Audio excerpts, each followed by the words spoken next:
Y vamos a hablar ahora de la doble transferencia, ¿no? En sistemas humanos es inevitable que lo reprimido vuelva a aparecer. Y con más frecuencia concretamente en aquellos que menos pueden defenderse, por ser ellos los que más aman. En la familia este es el caso de los hijos y los nietos. La identificación también abarca la dinámica de la doble transferencia. La primera transferencia es la del sujeto, así por ejemplo los sentimientos de un excluido son asumidos por un progénito. A través de una segunda transferencia, sin embargo, estos sentimientos no se exteriorizan contra el culpable, sino que son dirigidos a otro objeto. Muchos problemas en las relaciones se deben a este mecanismo. A veces también encontramos la doble transferencia ahí donde la víctima, después de sufrir la injusticia, tuvo que permanecer tan impotente que no hubo ninguna posibilidad de actuar. Andrea pregunta, ¿de qué manera obtienen sus informaciones la conciencia de la red familiar o el identificado? Y Hellinger dice, no sé cómo funciona. Únicamente se ve que es así. ¿Cómo? No es comprensible para mí. Ni tampoco tiene importancia para la solución. Pregunta, ¿qué pasa si no hay ninguna persona del mismo sexo que se preste para la representación? Y Hellinger dice, entonces, a veces, lo asume una persona del otro sexo que en consecuencia puede volverse homosexual. Pregunta, ¿es posible que alguien esté identificado con dos personas a la vez? Y Hellinger dice, no. No lo he visto hasta ahora, pero Friedemann tuvo la idea de que una persona sí podría volverse esquizofrénica. Fue como una inspiración, algo realmente emocionante para mí cuando me lo dijo. Ahora esta idea está presente, puede actuar y quizá tengamos las reacciones más tarde. Pregunta, si un excluido fue representado por otra persona, ¿qué ocurre en la siguiente generación? Y Hellinger dice, según mis observaciones, existe un factor de tiempo, es decir, se acaba olvidando. Con el tiempo se va debilitando y a partir de un momento dado ya no sigue actuando. Si por ejemplo un nieto está identificado con un abuelo, independientemente de lo que haya ocurrido, y ese nieto por su parte tiene un hijo, esta identificación con el bisabuelo ya no tiene importancia en el nivel de los hijos, al menos no lo he visto nunca. Pregunta, ¿también existen identificaciones con hermanos de los abuelos? Y Hellinger responde, muy raras veces, y solo si estos tuvieron suertes muy especiales. Una frase extraviada en el sistema. Vamos a ver esto que dice. Un hombre joven, en peligro de suicidio, contó en un grupo que, de niño, había preguntado a su abuelo materno, ¿cuándo te mueres por fin y haces sitio? El abuelo se rió con ganas, pero al nieto la frase le había rondado en la cabeza toda su vida. Era una frase extraviada en el sistema. Una frase así pertenece a otra persona en el sistema, pero se expresa a través del más débil. El coordinador del grupo pensaba que la frase había salido por boca de un niño porque en otro contexto no pudo ser expresada. Y realmente encontraron lo que buscaban.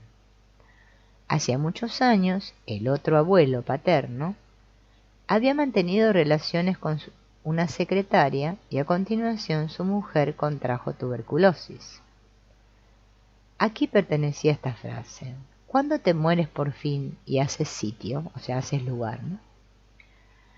El deseo se cumplió, la mujer murió, pero ahora los progénitos, inocentemente culpables y sin saber nada, se hicieron cargo de la culpa y del castigo. Primeramente un hijo evitó que su padre sacara provecho de la muerte de la madre. Se fugó con la secretaria. Y después un nieto se prestó para tomar sobre sí la frase siniestra y expiar la culpa a conciencia. Él estaba en peligro de suicidio. ¿Cuáles son los indicios de las implicaciones? Siempre que conflictos no solucionados aparecen como fantasmas en relaciones posteriores, se hacen patentes a través de actos y emociones incomprensibles. La sensación de identificación es un estar fuera de sí. Siempre que alguien en un sistema muestra emociones fuertes o una manera de actuar que no se explican por la situación actual, si se percibe que alguien es inaccesible para el diálogo, porque se encuentra como en trance, o actúa como una persona extraña, como si estuviera obsesionado por un conflicto o por miedos ajenos, puede tratarse de indicios de implicaciones sistémicas. Si alguien lucha muy afanosamente o encarnizadamente, muchas veces se trata de una guerra de sustitutos. Tales luchas fácilmente se llevan con especial crueldad. Si existe un chivo expiatorio en el sistema pospuesto, en la mayoría de los casos también lo hay en el sistema antepuesto, por lo que se recomienda buscar ahí. Podemos deducir implicaciones de aquello que ocurre. Con el tiempo se adquiere una cierta sensibilidad, pero hay que ejercerla como un oído musical. La mayoría de las personas empieza a distinguir, a grosso modo, pero una vez desarrollado el oído absoluto, la persona percibe las más mínimas diferencias. Entonces siente lo que otros no sienten. Se requiere, por lo tanto, una cierta práctica y un cierto desarrollo. Hay una persona, Ernst, durante la constelación de Carl, en la cual se hizo patente una identificación con el padre de una hermanastra ilegítima, 10 años mayor, pregunta: ¿hay indicios en una constelación que permitan saber cuándo un sentimiento es adoptado? Y Hellinger dice no. En el caso de Carl fue una conclusión. En un caso así, lo lanzo como un globo sonda y miro a ver si es cierto. Frecuentemente es una hipótesis que desarrollo a raíz de la constelación. El sentimiento de tristeza que mostraba al principio no era comprensible en esa situación. Eso hace sospechar que se trata de un sentimiento adoptado.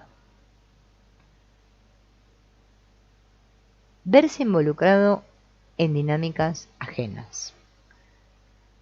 Hay un tal Wolfgang que dice: una y otra vez me veo en la situación no del acusador, pero de uno que se toma algo a mal, aunque el asunto ya esté liquidado y yo ya me encuentre fuera.